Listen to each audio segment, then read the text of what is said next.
माशाल्लाह।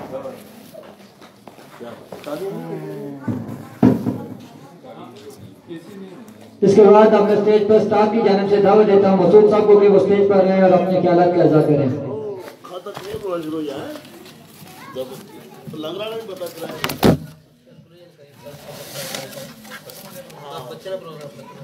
अहमदहु व नसल्ली अला रसूलिहिल करीम।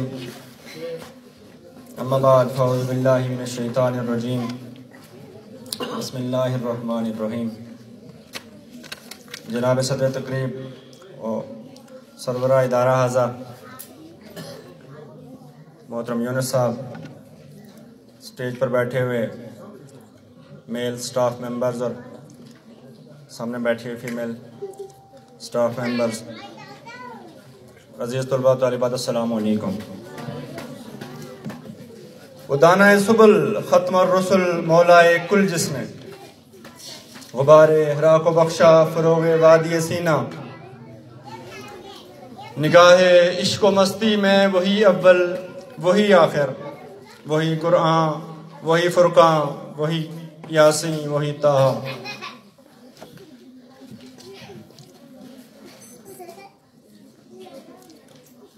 जिस मौजू पर खामोशी से सुनो, इधर देखो, आगे देखो। नबकुशाई करने जा रहा हूँ, खुसर नहीं करो जनाब। एक ऐसा मौजू है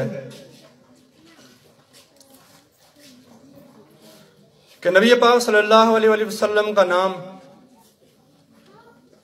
कानों में गूंजते ही मेरे जिस्म पर कपकपी तारी हो जाती है,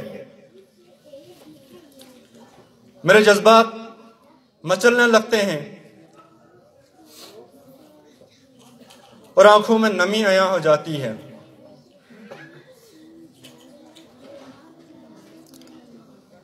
हुजूर अक़दस सल्लल्लाहु अलैहि वसल्लम जो वजह तख्लीक़ कायनात हैं, माह रबीउल अव्वल में इस दुनिया में आए,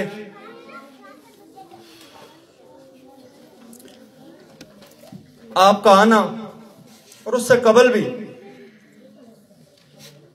ऐसी रहमतें आप सल्लल्लाहु अलैहि वसल्लम से जुड़ी हुई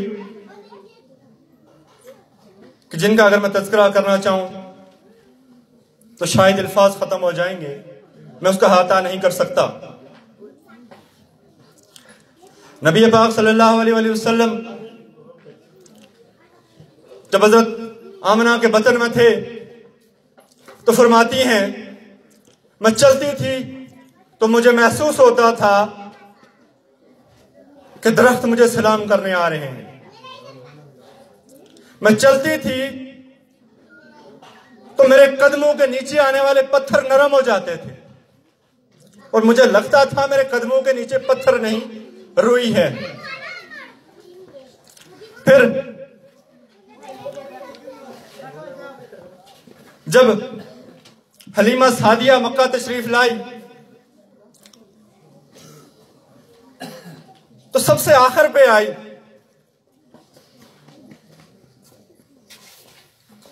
उनकी खुशकिस्मती थी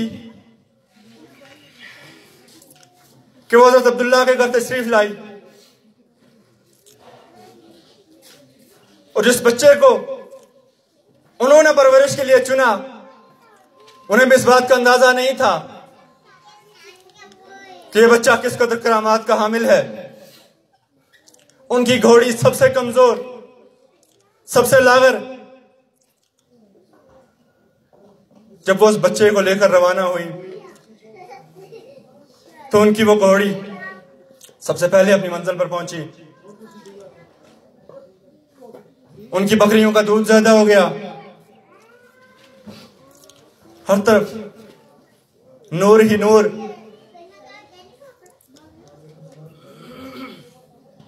फिर जब नबी पाक सल्लल्लाहु अलैहि वसल्लम को नबूवत अता की गई तो मसाइब व तकालीफ का एक पहाड़ आमद आए।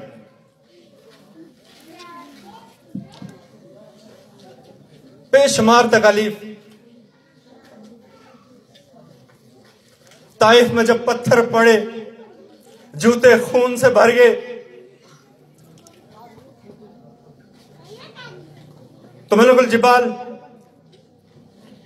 पहाड़ों का फरिश्ता तशरीफ लाए और हुजूर से कहा, हुजूर अगर आप चाहें तो दोनों पहाड़ों को टकरा देता हूं, इस कौम को जिसने आपके जूते खून से भर दिए हैं उसको तहस नहस कर देता हूं।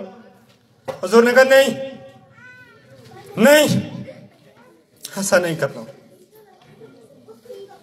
शायद इनकी आने वाली नस्लों में से कोई ऐसा हो जो तौहीद के रास्ते पे चले, शायद इनकी आने वाली नस्लों में कोई कलमा पढ़ने वाला हो। हम में से कोई होता, कहता मलकुल जिबाल जल्दी कीजिए, टकरा दीजिए, लेकिन हुजूर ने मना कर दिया, नहीं ऐसा नहीं करना। मेरे नबी ने चांद की तरफ उंगली की, चांद दो टुकड़े हो गया। बादल मेरे नबी के ऊपर छाया करते थे।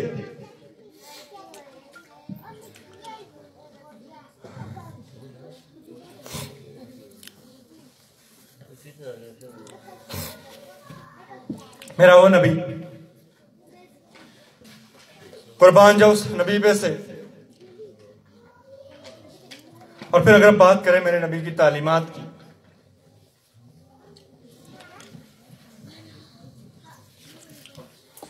तो मेरे नबी की तालीमात वो तालीमात हैं अगर जिन पर हम अमल करें तो दुनिया और आखिरत दोनों जहानों में कामयाबी समेट सकते हैं। आपका इखलाक वो आला इखलाक के जिससे मुतासर होकर गैर मुस्लिम भी दुश्मनी से बाज आए। मेरे नबी ने फरमाया कि अगर कोई शख्स हक पर होने के बावजूद झगड़ा छोड़ दे तो मैं उसको जन्नत के दरमियान में घर दिलाने का जिम्मेदार हूं। और आज हमारा माशरा क्या कहता है?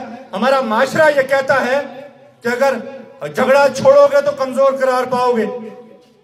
क्यों अपने नबी की तालीमात से दूर जा रहे हैं? मेरे नबी ने कहा अगर झुकने में तुम्हारी इज्जत कम हो गई तो क़यामत के दिन मुझसे ले लेना। हम उस नबी की तालीमात से दूर जा रहे हैं। आइए उस नबी की तालीमात का मुताला करें और उस पर अमल करें। और फिर मेरे नबी से जुड़ने वाले मेरे नबी के सहाबा भी एक से बढ़ के एक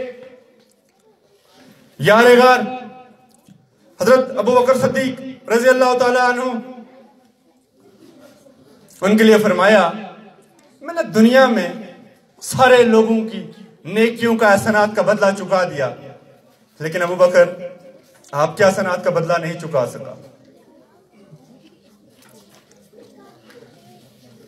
ग़ज़वा तबूक के मौका पर जब माल लाने का कहा गया, जब माल का कहा गया तो हज़रत उमर फारूक बहुत खुश हुए। आज अबू बकर पे बाजी ले जाऊंगा, आज अबू बकर से आगे बढ़ जाऊंगा। घर का आधा माल उठा के ले आए और घर का आधा माल भी इतना था कि वो अबू बकर सिद्दीक के माल से कहीं गुना ज्यादा था। अबू बकर घर गए, अपने घर का सारा माल उठा के लेके आ गए, दीवारों पे हाथ फेरे कि कोई सुई रह ना जाए। जब वहां पहुंचे तो कुर्बान जाऊं पूछने वाले पे से अगर वो पूछते कि उमर क्या लाए हो तो उमर बताते जब माल लाया हूं, उमर का माल अबू बकर के माल से बहुत ज्यादा था। तो मेरे नबी ने पूछा उमर घर वालों के लिए क्या छोड़ गया? हज़रत उमर का पसीना निकल गया, अल्लाह के रसूल आधा माल छोड़ के आया। पूछा अबू बकर घर वालों के लिए क्या छोड़ के आए हो? अबू बकर ने फरमाया अल्लाह और उसका रसूल छोड़ के आया हूं, बाकी तो सब ले आया। उमर फारूक रज़ी अल्लाह तआला अन्हु ने कहा अबू बकर तुमसे आगे नहीं बढ़ सकता। फिर उमर फारूक के बारे में फरमाया मेरे बाद कोई नबी होता वो उमर होता। हजरत उस्मान रजी अल्लाह तआला अन्हु, जिनको शर्म और हया का पैकर कहा, अपनी 2 बेटियां उनके ज़ौजियत में दी। हजरत अली शेर खुदा 10 साल की उम्र में जिन्होंने इस्लाम कबूल किया, उनको इल्म का दरवाजा कहा। फिर हजरत बिलाल हबशी रजी अल्लाह तआला अन्हु जब उनसे जुड़े तो बेपनाह सख्तियों के बावजूद उनके मुंह से अहद अहद निकलता रहा। हजरत ज़ैद बिन हारिस जब नबी पाक सल्लल्लाहु अलैहि वसल्लम के पास पहुंचे, वो क्योंकि शायद उनको बेचा गया था, तो नबी पाक सल्लल्लाहु अलैहि वसल्लम के पास पहुंचे। उनके वालिदैन को पता चल गया वो किस जगह पे हैं। उनके वालिदैन उस जगह पहुंचे, नबी पाक सल्लल्लाहु अलैहि वसल्लम से कहा कि हमारे बेटे को हमारे हवाले कर दीजिए। तो नबी पाक सल्लल्लाहु अलैहि वसल्लम ने कहा, आप इनसे पूछ लीजिए, अगर ये आपके साथ जाना चाहें तो मैं नहीं रोकूंगा। तो हजरत ज़ैद बिन हारिस ने कहा, मैं नबी पाक सल्लल्लाहु अलैहि वसल्लम के साथ रहना पसंद करूंगा। ये मेरे नबी के इखलाक, ये मेरे नबी का अंदाज था। और फिर जब नबी पाक सल्लल्लाहु अलैहि वसल्लम के रुखसत का वक्त आया, 3 रोज कबल हजरत मैमूना के घर सब बीवियों को जमा किया और पूछा, अगर आप इजाजत दें तो मैं आशा के यहां चला जाऊं। अपनी मर्जी मसलत नहीं की, कहा आप इजाजत दें तो मैं आयशा के यहां चला जाऊं। उठ नहीं सकते थे। हजरत अली करमुल्लाह वजह हजरत फजल बिन अब्बास ने सहारा देकर उनको उठाया। साहबा उनकी हालत देखकर घबरा गए। सब पूछने लगे, नबी पाक सल्लल्लाहु अलैहि वसल्लम को क्या हुआ, नबी पाक सल्लल्लाहु अलैहि वसल्लम को क्या हुआ। शदीद पसीना। हजरत आयशा फरमाती है, मैंने कभी इतना पसीना उनकी जिंदगी में नहीं देखा।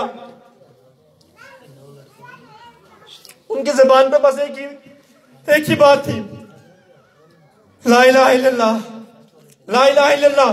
बेशक मौत की अपनी सख्तियां हैं, बेशक मौत की अपनी सख्तियां हैं। सहाबा इकराम रोने लगे तो कहा मुझे उठाएं। हालत इतनी गैर थी कि उठ नहीं सकते थे। 7 मशकीज़े पानी के आप सल्लल्लाहु अलैहि वसल्लम पर गिराए गए।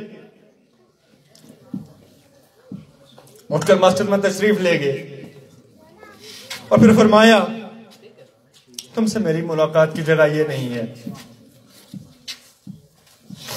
आपसे मेरी मुलाकात हौज़े कौसर पे होगी। फरमाया, ऐ लोगों, नमाज के मामले में अल्लाह से डरो, नमाज के मामले में अल्लाह से डरो, औरतों के मामले में अल्लाह से डरो। और फिर फरमाया, एक बंदे को इख्तियार था, वो चाहे दुनिया चुने या अल्लाह का रास्ता चुने।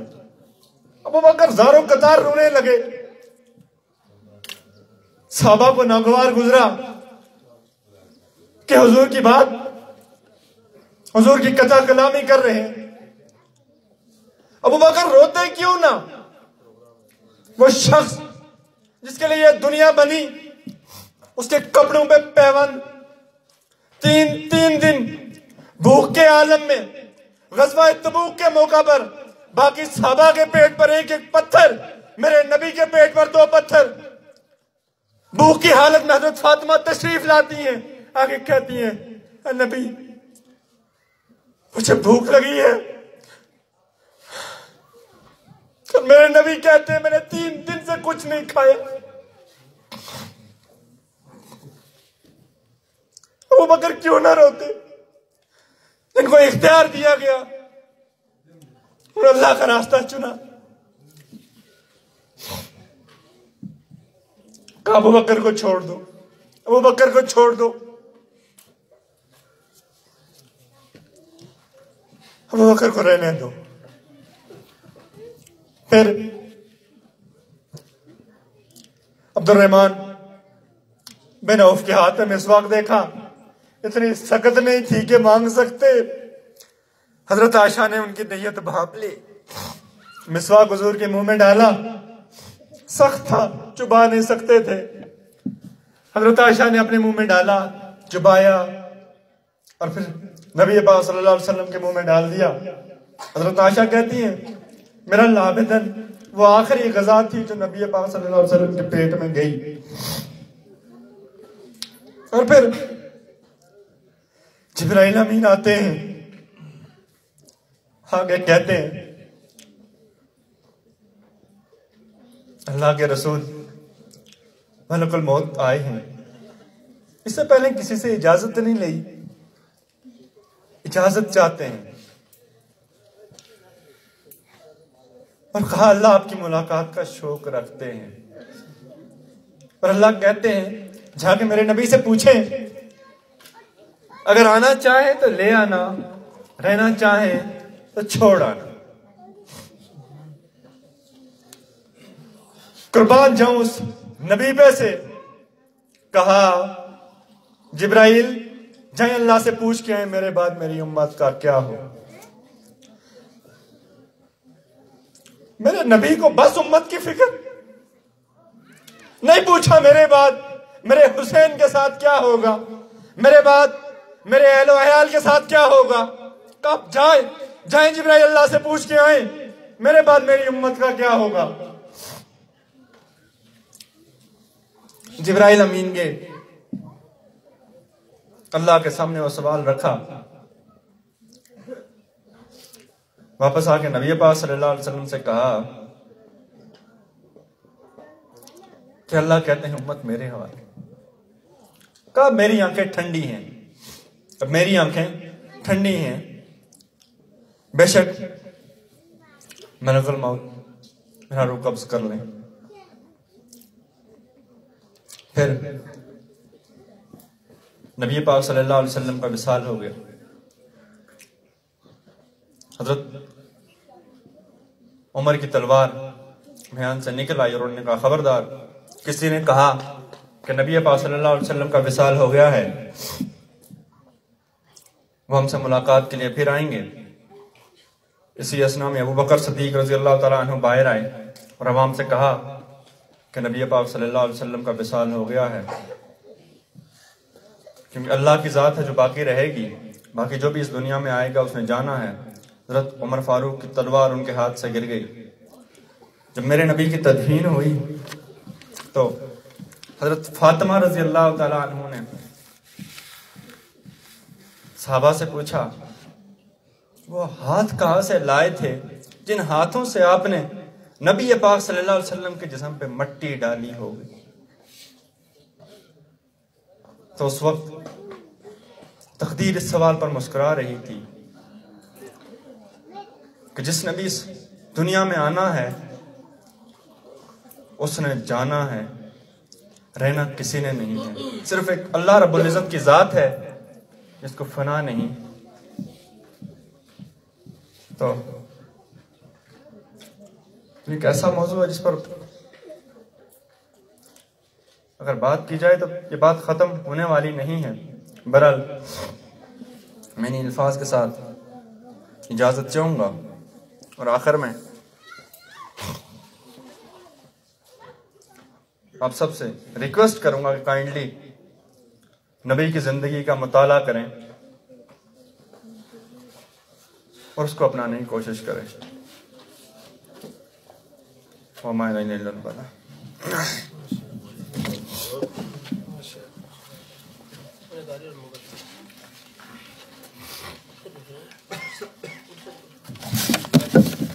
जज़ाकल्लाह, माशाल्लाह, सुभान अल्लाह।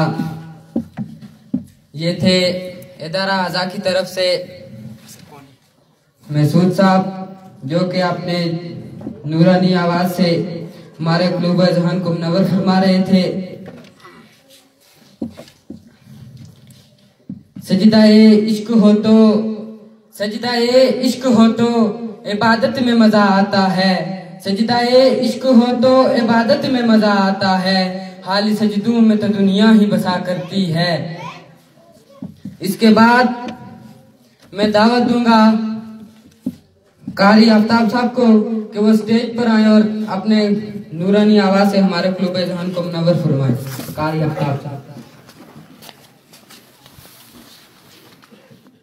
माशाल्लाह।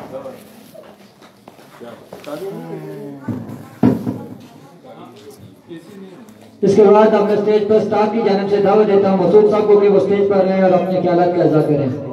खाता नहीं है, लग रहा है